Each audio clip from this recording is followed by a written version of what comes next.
चंद्रशेखर भैया जिंदाबाद जिंदाबाद जिंदाबाद, आजाद समाजवादी जिंदाबाद जिंदाबाद जिंदाबाद, किसली छाप जिंदाबाद जिंदाबाद जिंदाबाद, नौकीनक जनता जिंदाबाद जिंदाबाद जिंदाबाद।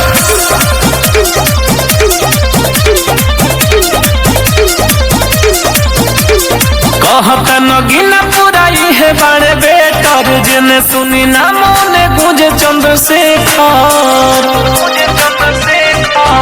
हाजी कहता नगीना पुराई है बड़े बेटर, जिन्हें सुनी ना मोने गुंजे चंद्रशेखर। दिहता नि ध्यान बाटे के तली निशान, सुना सबका से तू बताई हो।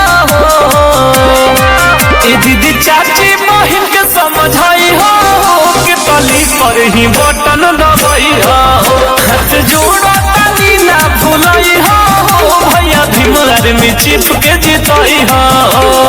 जी हो मेरे मतदाता साथियों, लोकसभा क्षेत्र 5 नगीना के प्रत्याशी आजाद समाज पार्टी के नेता भीम आर्मी चीफ चंद्रशेखर आजाद जी का चुनाव निशान है केतली छाप केतली छाप केतली छाप। नली गली हो के सड़क चौराहा, चाहे स्कूल हो, बिजली पानी के संकट सब हटी, होई विकास अब फूल हो, होई विकास अब फूल हो। हर चीज के सीमा बनी, बेहतर नगीना बनी।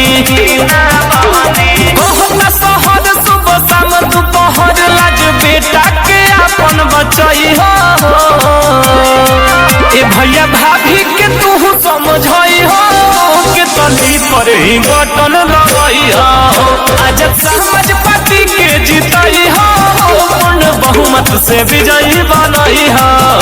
चंद्रशेखर भैया जिंदाबाद जिंदाबाद जिंदाबाद, आजाद समाजवादी जिंदाबाद जिंदाबाद जिंदाबाद, किसली छाप जिंदाबाद जिंदाबाद जिंदाबाद, नौकीनक जनता जिंदाबाद जिंदाबाद जिंदाबाद। शासन प्रशासन कानून व्यवस्था पड़ल बा जवन लाचार हो, बढ़ल बा जवन जिला में करप्शन, करी है भैया सुधार हो, करी है भैया सुधार हो। दुख जनता के हरी है सब, संसद में दहरी है जब, हुई ऊंचा नाम करी है बेटा बनी काम, बात मंजित विकास के ना उठाई हो। चाचा चाची दीदी ना भुलाई हो, के तली पर ही बटन दबाई हो।